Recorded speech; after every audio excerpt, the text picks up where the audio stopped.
ಮಹನೀಯರಾದ ಬಾಬು ಜಗಜೀವನ್ ರಾಮ್ ಮತ್ತು ಅಂಬೇಡ್ಕರ್ ಜಯಂತಿಯನ್ನ ಕಾಟಾಚಾರಕ್ಕೆ ಮಾಡದೆ ಅಧಿಕಾರಿಗಳು ಕಡ್ಡಾಯವಾಗಿ ಇರುವ ಮೂಲಕ ಜಯಂತಿ ಆಚರಿಸಬೇಕು ಎಂದು ಮಾನ್ವಿ ದಂಡಾಧಿಕಾರಿ ಕಚೇರಿಯಲ್ಲಿ ನಡೆದ ಪೂರ್ವಭಾವಿ ಸಭೆಯಲ್ಲಿ ಚರ್ಚೆ ಮಾಡಲಾಯಿತು. ರಾಯಚೂರು ಜಿಲ್ಲೆಯ ಮಾನ್ವಿ ಅಂಬೇಡ್ಕರ್ ಸರ್ಕಲ್ ಸುತ್ತಮುತ್ತ ಗಲೀಜುಮಯವಾಗಿದ್ದು ಅದನ್ನ ಕಾಳಜಿ ವಹಿಸುವವರು ಯಾರು? ಹಾಗೆಯೇ ಮಾನ್ವಿ ತಾಲೂಕಿನ ಅಮರೇಶ್ವರ ಕ್ಯಾಂಪ್ ಮತ್ತು ಕೊಟ್ನೇಕಲ್ ಗ್ರಾಮದ ಬಳಿ ಅಂಬೇಡ್ಕರ್ ಮೂರ್ತಿ ಪ್ರತಿಷ್ಠಾಪನೆ ಮಾಡುವಂತೆ ಮನವಿ ಸಲ್ಲಿಸಿದ್ರೂ ಕ್ರಮ ಇಲ್ಲವಾಗಿದೆ ಎಂದು ತಹಶೀಲ್ದಾರ್ ಭೀಮರಾಯ ವಿರುದ್ಧ ಕಿಡಿಕಾರಿದರು. ಅಂಬೇಡ್ಕರ್ ಮೂರ್ತಿಯನ್ನ ಜಯಂತಿಯೊಳಗಾಗಿ ಪ್ರತಿಷ್ಠಾಪನೆ ಮಾಡಬೇಕು. ಒಂದು ವೇಳೆ ನಿರ್ಲಕ್ಷ್ಯ ತೋರಿದ್ದೇ ಆದಲ್ಲಿ ಜಯಂತಿ ಕಾರ್ಯಕ್ರಮದಲ್ಲಿ ಧಿಕ್ಕಾರ ಕೂಗಲಾಗುವುದು ಎಂದು ಶಿವರಾಜ ಉಮಳಿ ಹೊಸೂರ್ ಎಚ್ಚರಿಸಿದ್ದಾರೆ.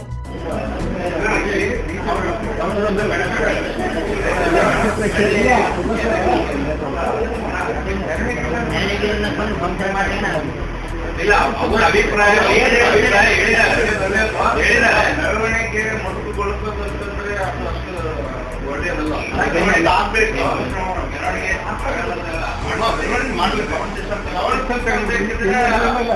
ಇದು ವರ್ಷಕ್ಕೊಂದ್ಸರಿ ನಮ್ಗೆಲ್ಲರೂ ಕೂಡ ಹಬ್ಬದ ರೀತಿ ಇರ್ತಕ್ಕಂಥದ್ದು.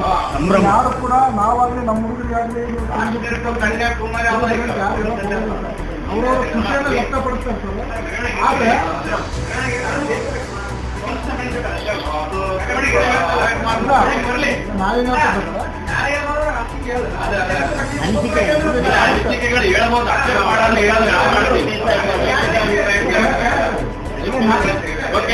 ನಾವು ನೀವು ಏನಾದ್ರು ಅಭಿಪ್ರಾಯಗಳು ಹೇಳಿದಲ್ಲಿ ಅದನ್ನ ನಾವು ನಮ್ಮ ಗಮನಕ್ಕೆ ತಗೊಂಬನ್ನಿ.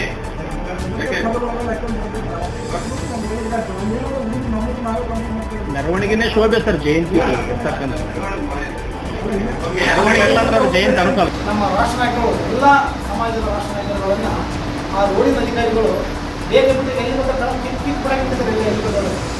ಈಗ ತಾವು ತಾಲೂಕು ದಂಡ ಅಧಿಕಾರಿಗಳು ನಮ್ಮ ಗಮನಕ್ಕೆ ಮನಸ್ಸಿದ್ದಂಗೆ ಒಂದು ವಿವೇಕಪಟ್ಟಣದಲ್ಲಿ ಒಂದು 10,000 ಸಲ ಲೆಕ್ಕ ಕೊಟ್ಟರು ಕೂಡ ತಾವು ಯಾವುದೇ ಕ್ರಮ ಜರುಗಿಸಿಲ್ಲ. ಕಾಟಾಚಾರಕ ಇದು ಮಾಡಿದ್ರೆ ಅದು ಒಬ್ಬ ರಾಷ್ಟ್ರ ನಾಯಕರ ಬಗ್ಗೆ ತಾವು ದಯವಿಟ್ಟು ಅವ್ರ ಬಗ್ಗೆ ಹಚ್ಕೊಳ್ಳೋದಕ್ಕೆ ನಾವು ಅಂಬೇಡ್ಕರ್ ಅಂತ ಎಲ್ಲ ನಾಯಕರುಗಳ ಬಗ್ಗೆ ಹೇಳ್ತೀವಿ. ಜೊತೆಯಲ್ಲಿ ಇಲ್ಲಿ ನಮ್ಮ ಬಾಬಾ ಸಾಹೇಬ್ ಅಂಬೇಡ್ಕರ್ ಅಂತ ಮಾನ್ವಿಯಲ್ಲಿದೆ, ಅಲ್ಲಿ ಏನಿದೆ ಗೊತ್ತಾ, ಎಲ್ಲ ಅಕ್ರಮ ದಂಧೆಗಳ ಒಂದು ಇದು ಕೂಡ ಆಗಿರುವಂತಹ ಇದೆ. CC ಕ್ಯಾಮ್ರಾ ಇಲ್ಲ, ಲೈಟಿನ ವ್ಯವಸ್ಥೆ ಇಲ್ಲ, ಅಥವಾ ಏನಾರ ಬೇರೆ ಕುಡಿ ನೀರಿಂದಿಲ್ಲ, ಅಥವಾ ಯಾವ ಬೇರೆ ಬೇರೆ ಸಂದರ್ಭಗಳಲ್ಲಿ ಪಾರ್ಕಿಂಗ್ ಗಾರ್ಡನ್ ಮಾಡಿಕೊಳ್ಳೋಕ್ಕೆ ಜಾಗ ಕೊಡಿದ್ದೇವೆ. ಯಾಕಂದರೆ ಅಧಿಕಾರಿಗಳು ಇಷ್ಟೊಂದು ಬೇಜವಾಬ್ದಾರಿ ಯಾರು ಕೂಡ ಇಷ್ಟೊಂದು ವರ್ತನೆ ಮಾಡಬಾರ್ದು. ದಯವಿಟ್ಟು ತಮ್ಮ ಕೆಲಸಗಳನ್ನು ತಾವು ಆದಷ್ಟು ಮನಸ್ಸಿಗೆ ತೊಗೊಂಡು ಇಂಟ್ರೆಸ್ಟ್ ಆಗಿ ಮಾಡಿ ತಮ್ಮ ಅವಧಿಯಲ್ಲಿ ಇಂಥವ್ರು ಮಾಡಿದ್ರಪ್ಪ ಅಂತಂದ್ರೆ ಕೂಡ ಒಂದು ಸದಾಕಾಲ ತಮ್ಮ ಹೆಸರು ಸರ್ವನಾಗಿ ನಾವೆಲ್ಲ ಕೊಂಡಾಡ್ತೀವಿ ಅಧಿಕಾರಿಗಳು ಅಂತ ಹೇಳೋದ್ರ ಮುಖಾಂತರ ಇದು ಅಮರೇಶ್ವರ ಕ್ಯಾಂಪಲ್ಲಿ ನಮ್ಮ ಡಾಕ್ಟರ್ ಬಾಬಾ ಸಾಹೇಬ್ ಅಂಬೇಡ್ಕರ್ ಅವರ ವೃತ್ತನ ನೆರವೇರಿಸಿದ್ರೆ ಅದರ ಬಗ್ಗೆ ನಾವು ಏನು ಗಮನಿಸಿದ್ದೀವಿ ಒಂದು ವಿಷಯ ಮಾತ್ರಬಾರ್ದು. ಬಟ್ ಇದು ಯಾಕಂದ್ರೆ ಜಯಂತಿ ಇರೋದ್ರಿಂದ ಅದು ಅನಿವಾರ್ಯವಾಗಿ ಆಗಿದೆ ಮಾತಾಡೋದಿಲ್ಲ. ನೀರು ಆ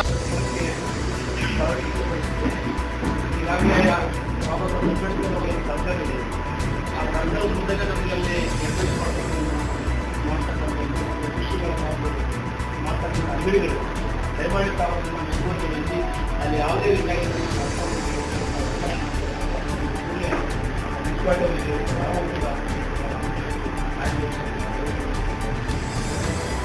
ಜೊತೆಗೆ ಈ ಮೆರವಣಿಗೆ ಅಂತಕ್ಕಂಥದ್ದು ನಮ್ಮ ಮೆರವಣಿಗೆ ಏನಾಗ್ತದೆ ಅಂದ್ರೆ ಆ DJ ಮುಖಾಂತರ ಬಂದು ಫೋನ್ ಬೇಸಿ ನೆನಪು ಜಯಂತಿಗಳಲ್ಲಿ ಹೋಗ್ತದೆ ಗಣೇಶನ ಅದು ವಿಚಾರಗಳು ಗೊತ್ತಾಗ ಹಾಗಾಗಿ ಅವ್ರು ಬಹುಶಃ ಮೆರವಣಿಗೆ ಇಲ್ಲದ್ರೂ ಅದು ಮಹಾನಾಯಕರ ಜಯಂತಿ ಮೆರವಣಿಗೆ ಹಾಗಾಗಿ ಮೆರವಣಿಗೆ ಇರಲಿ. ಬಹುಶಃ ಅದಕ್ಕೆ ಸಮಯವನ್ನು ನಿಗದಿದೆ, ಆದಷ್ಟು ಕಡಿಮೆ ಸಮಯದಲ್ಲಿ ಅದರಲ್ಲಿ ಬರ್ತಕ್ಕಂಥ ಈಗ ಟೈಮನ್ನು ನಾವೇ ನಿರ್ಧಾರ ಮಾಡಿದೆ. ಯಾಕಂದ್ರೆ ನಾವು ಕೂಡ ಸಮಯವನ್ನು ಸರಿಯಾದ ಸಮಯಕ್ಕೆ ನಾವು ಮಾಡಬೇಕು. ಆದಷ್ಟು ನಮ್ಮ ಸಂಘಟ ಹೋರಾಟಗಾರರು ಕೂಡ ಆದಷ್ಟು ಜೊತೆಯಲ್ಲಿ ಆ ಸ್ಥಳಕ್ಕೆ ಬಂದ್ರೆ ಆ ಮೆರವಣಿಗೆ ಪೂಜಾ ಕಾರ್ಯಕ್ರಮ ಮುಗಿಸಿದ್ರೆ ನಾವು ಆದಷ್ಟು ಬೇಗ ಇಲ್ಲಿ ಬಂದ್ರೆ ನಮ್ಗೆ ಸಮಯ ಉಳಿತದೆ.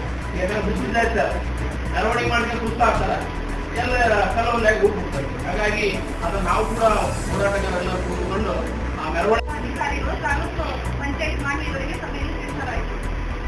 ದಿನಾಂಕ 14/4/2025 ಭಾರತ ರತ್ನ ಸಂವಿಧಾನ ಶಿಲ್ಪಿ ಡಾಕ್ಟರ್ BR ಅಂಬೇಡ್ಕರ್ ಅವರ ಭಾವಚಿತ್ರ ಇಟ್ಟು ಪೂಜೆ ಮಾಡಿ ಜಯಂತಿಯನ್ನು ಆಚರಿಸಲು ತಮ್ಮ ಕಾರ್ಯವ್ಯಾಪ್ತಿಯಲ್ಲಿ ಬರುವ ಎಲ್ಲ ಅಂಗನವಾಡಿ ಕಾರ್ಯಕರ್ತೆಯರಿಗೆ